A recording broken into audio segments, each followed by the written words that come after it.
સર્વોદય school દ્વારા આયોજિત કલા દર્શન સર્વોદય સ્કૂલના ત્રિદશાબ્દી ઉત્સવની ઉજવણી એવા આ સુંદર મજાના સમન્વય પ્રસંગે અહીંયા ઉપસ્થિત સૌ મહાનુભાવો અને આપ સૌ વિદ્યાર્થીના વાલીઓ, સૌથી પહેલાં તો આદરણીય મણિભાઈ દુદાણીને હૃદયપૂર્વક વંદન સાથે અભિનંદન આપવા છે કે 3 દાયકા પહેલાં 1995માં અમારા મોવિયા ગામમાં એમણે શિક્ષણ સેવા યજ્ઞ શરૂ કર્યો અને છેલ્લા 3 દાયકાથી એમના બંને સુપુત્રો શ્રી અંકુરભાઈ અને શ્રી ચિરાગભાઈ આ શિક્ષણ સેવા યજ્ઞને ખૂબ સરસ રીતે ચલાવી રહ્યા છે, એને વિસ્તારી રહ્યા છે.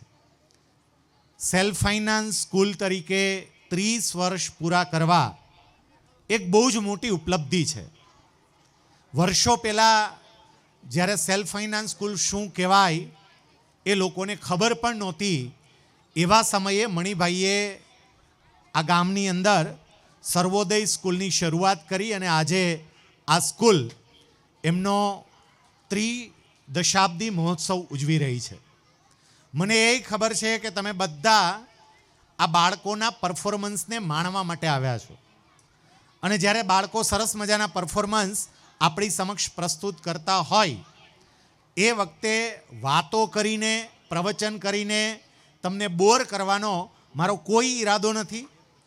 અહીંયા છેલ્લે આપણી સમક્ષ એક બહુ જ સરસ પરફોર્મન્સ રજૂ થયું. મહાભારતનો દ્રૌપદીના ચીરહરણનો એ પ્રસંગ વિદ્યાર્થીની બહેનોએ આપણી સમક્ષ રજૂ કર્યો. એટલે તમામ વાલીઓ માટે મહાભારતની મારે એક વાત કહેવી છે. આ વાત જરા ધ્યાનથી સાંભળજો. મહાભારતના યુદ્ધમાં 2 પક્ષો હતા, પાંડવ પક્ષ અને કૌરવ પક્ષ. જો એ બંને પક્ષની આપણે સરખામણી કરીએ તો તમામ રીતે કૌરવ પક્ષ ચડિયાતો હતો, બધી જ રીતે. સૌથી પહેલી વાત સેનાની દ્રષ્ટિએ કરીએ તો મહાભારતના યુદ્ધમાં 18 અક્ષૌહિણી સેના યુદ્ધ લડેલી. આ 18 અક્ષૌહિણી સેનામાંથી કૌરવોના ભાગમાં 11 અક્ષૌહિણી સેના હતી, જ્યારે પાંડવોના ભાગમાં 7 અક્ષૌહિણી સેના હતી. એટલે પાંડવો કરતાં કૌરવોનું સૈન્ય બળ 50% કરતાં પણ વધારે હતું. બીજી રીતે વિચારીએ તો પાંડવો પાસે કોઈ સંપત્તિ નહોતી. તમારે યુદ્ધ લડવું હોય તો યુદ્ધ લડવા માટે સંપત્તિ હોવી જોઈએ. જો સંપત્તિ ના હોય તો તમારે હથિયાર હેઠા મૂકવા પડે. રશિયા અને યુક્રેન વચ્ચેના ચાલી રહેલા યુદ્ધમાં યુક્રેનની આર્થિક પરિસ્થિતિને કારણે અને છેલ્લી અમેરિકાના પ્રેસિડેન્ટ સાથેની મુલાકાત બાદ યુક્રેને હથિયાર હેઠા મૂકવા પડે એવી પરિસ્થિતિ આવી, કારણ કે યુદ્ધ લડવા પૈસા જ નહીં. પાંડવો પાસે કોઈ પૈસા નહોતા અને એની સામે કૌરવો એ સત્તામાં હતા. કૌરવો તો રાજ સત્તા ભોગવતા હતા, પુષ્કળ સંપત્તિ હતી. એટલે સંપત્તિની દ્રષ્ટિએ પણ પાંડવો કરતાં કૌરવો ચડિયાતા હતા. યુદ્ધ કરનારા યોદ્ધાઓની વાત કરીએ તો પાંડવો પાસે જેને યુદ્ધનો અનુભવ હોય એવા અનુભવી યોદ્ધાઓ એકલ દોકલ બાદ કરતાં બીજું કોઈ નહોતું. અને સામે પક્ષે કૌરવો પાસે તમામ અનુભવી યોદ્ધાઓ હતા. એકથી એક ચડે એવા કૃપાચાર્ય, દ્રોણાચાર્ય, ભીષ્મ, એકથી એક ચડે એવા કેટલા યુદ્ધોનો જેને અનુભવ હોય, યુદ્ધો જીતવાનો અનુભવ હોય એવા અનુભવી યોદ્ધાઓ હતા.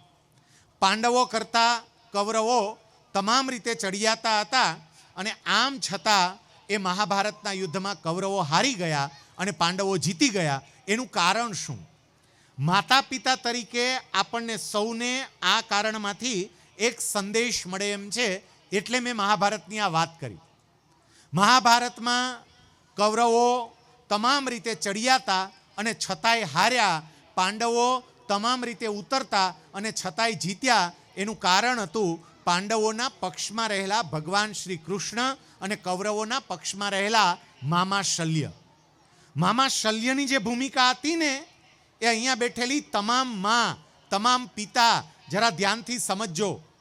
મહારાજા શલ્ય એ જ્યારે કૌરવોના પક્ષમાં હતા, પણ જ્યારે યુદ્ધની વ્યૂહ રચના કરવા માટે રાત્રે કૌરવ સેના બધી ભેગી થાય અને કૌરવ સેના ભેગી થઈને એમાં બધા વાત કરે કે હવે આપણે શું કરશું.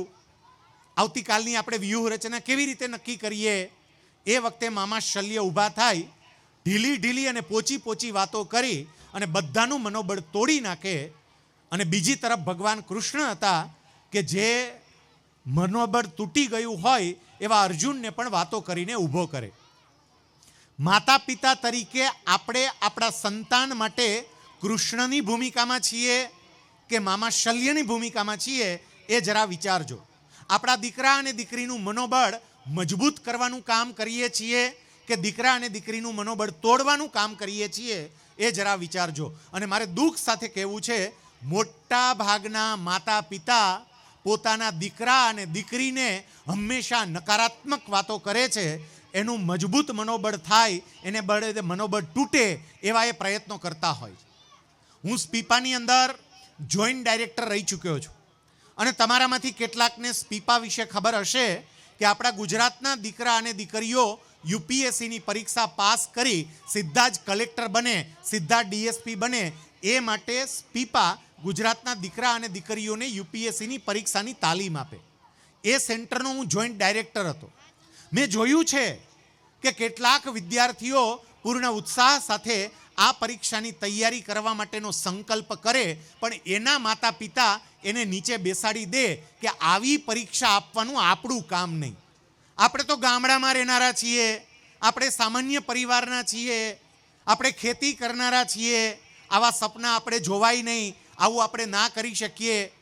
મમ્મી પપ્પા તરીકે એટલું યાદ રાખજો કે ગામડાના દીકરામાં અને દીકરીમાં જે ક્ષમતા છે ને, એ બીજા કોઈમાં નથી. મને મારા દીકરા અને દીકરીમાં વિશ્વાસ હોવો જોઈએ. એક સત્ય ઘટના સાથે હું મારી વાતને પૂરી કરું. 2014માં, આજથી 10 વર્ષ પહેલાં, ધોરાજીની એક સ્કૂલમાં મારું પ્રવચન હતું. એ પ્રવચનની અંદર મેં યુપીએસસીની પરીક્ષાની વાત કરી કે તમે ઈચ્છો તો આ પરીક્ષા આપીને તમે સીધા કલેક્ટર કે કમિશનર બની શકો. લેક્ચર પૂરું થયું, એક દીકરી મળવા માટે આવી. 14 વર્ષની એની ઉંમર હતી. 9મા ધોરણમાં હજુ એ દીકરી અભ્યાસ કરતી હતી. મને મળવા આવીને મને એવું કહે છે કે સાહેબ તમે આ યુપીએસસીની વાત કરી, તો હું એ યુપીએસસીની પરીક્ષા આપું તો હું એ પાસ કરી શકું? મેં એમને કહ્યું, ચોક્કસ બેટા થઈ શકે. તું હજી 9મા ધોરણમાં છો, તારી પાસે હજી 10મું, 11મું, 12મું અને કોલેજના 3 વર્ષ, 6 વર્ષ હજી તારી પાસે પડ્યા છે. બેટા તું ઈચ્છે અને મહેનત કરે તો તું પણ યુપીએસસીની પરીક્ષા પાસ કરી શકે. સાહેબ સાંભળજો, આ દીકરી કોડીનારની બાજુમાં ફાચરિયા નામનું એક નાનું એવું ગામ અને ત્યાંના ખેડૂત પરિવારની દીકરી હતી. એના પિતા ખેતી કરતા હતા. એ દીકરી વેકેશનમાં ગઈ હશે, એના પપ્પાને મમ્મીને વાત કરી કે મારે આવી યુપીએસસીની પરીક્ષા આપવી છે, મારે મોટા અધિકારી બનવું છે. એમના મમ્મી અને પપ્પા કૃષ્ણની ભૂમિકામાં આવ્યા. ગામડાના હતા, ખેડૂત હતા, ઓછું ભણેલા હતા, પણ એમણે નક્કી કર્યું કે અમારી દીકરી જો આ પરીક્ષા આપવા માંગતી હોય તો અમે એને તમામ પ્રકારનો સપોર્ટ આપવા તૈયાર છીએ. એમના મમ્મી પપ્પાએ પ્રોત્સાહન આપ્યું અને પ્રોત્સાહનનું પરિણામ એ આવ્યું, એ દીકરીએ 12મા ધોરણ સુધીનો અભ્યાસ ત્યાં ધોરાજીથી જ પૂરો કર્યો. કોલેજ કરવા માટે અમદાવાદ ગઈ. કોલેજની સાથે સાથે એણે આ પરીક્ષાની તૈયારીઓ ચાલુ રાખી. પહેલા પ્રયત્નમાં એ નિષ્ફળ પણ રહી, પણ ગયા વર્ષે 2024ની સાલમાં જ્યારે યુપીએસસીએ પોતાનું પરિણામ જાહેર કર્યું, ત્યારે એ પરિણામની અંદર નાના એવા ગામડાની ખેડૂત પરિવારની આ દીકરી કંચન ગોહિલ, એ દીકરી પરીક્ષા પાસ કરી ગઈ. અને પરીક્ષા પાસ કરી ગઈ એટલું નહીં, એને આઈપીએસ કેડર મળી. હમણાં થોડા દિવસ પહેલાં એ દીકરી સાથે જ્યારે મારે વાત થઈ, મેં પૂછ્યું કે બેટા અત્યારે ક્યાં છો? મને કે સાહેબ હું હૈદરાબાદમાં છું, પોલીસ એકેડેમીમાં મારી ટ્રેનિંગ ચાલી રહી છે. એણે યુપીએસસી ક્રેક કરી, એ આઈપીએસ અધિકારી બની. એ દીકરીની અત્યારે ટ્રેનિંગ ચાલે છે. ટ્રેનિંગ પૂરી થશે, આપણા રાજ્યમાં આવશે. શરૂઆતમાં થોડો સમય ટ્રેનિંગ માટે એ ડીવાયએસપી તરીકે કામ કરશે અને પછી આખા જિલ્લાના પોલીસ વડા તરીકે એક ગામડાની દીકરી બેસશે કે જેને ડીવાયએસપી, પીઆઈ, પીએસઆઈ બધા સેલ્યુટ મારતા હશે. એક દીકરી આ કક્ષાએ પહોંચી શકે, એક દીકરો આ કક્ષાએ પહોંચી શકે. એટલું જ કહેવું છે કે મમ્મી પપ્પા તરીકે આપણી સૌથી મોટામાં મોટી ભૂમિકા હોય તો આપણે કૃષ્ણ બની અને એનો ઉત્સાહ વધારીએ. ક્યારેય સ્વપ્નમાં પણ એમના માટે મામા શલ્ય બની અને ઉત્સાહ ના ઘટાડીએ. અહીંયા જે વિદ્યાર્થીઓ પરફોર્મન્સ કરી રહ્યા છે એ તમામ વિદ્યાર્થીઓને ખૂબ ખૂબ અભિનંદન પાઠવું છું. જે વિદ્યાર્થીઓને સન્માનિત કર્યા એ વિદ્યાર્થીઓને પણ અભિનંદન પાઠવું છું. ખાસ કરીને આ શાળાના તમામ શિક્ષકો એમને પણ વંદન સાથે અભિનંદન પાઠવું છું. કારણ કે આ શાળામાં શિક્ષક તરીકે કામ કરતા કેટલાય શિક્ષક મિત્રો કદાચ આ ગામના નહીં હોય. મોવિયા મારું વતન છે અને એટલે હું આ બધા શિક્ષકોને વંદન કરું છું કે તમે મારા વતનના વિદ્યાર્થીઓને વિદ્યાદાનનું કામ કરી રહ્યા છો અને તમારા આ પ્રયત્નોને કારણે જ સર્વોદય સ્કૂલ એ શ્રેષ્ઠતમ પરિણામ આપી અને ચમકી રહી છે. ફરીથી આદરણીય મણિભાઈ, ચિરાગભાઈ અને અંકુરભાઈ એ ત્રણેયને આ સર્વોદય સ્કૂલના ત્રિદશાબ્દી પર્વએ હૃદયપૂર્વક અભિનંદન. વંદે માતરમ. ભારત માતા કી જય.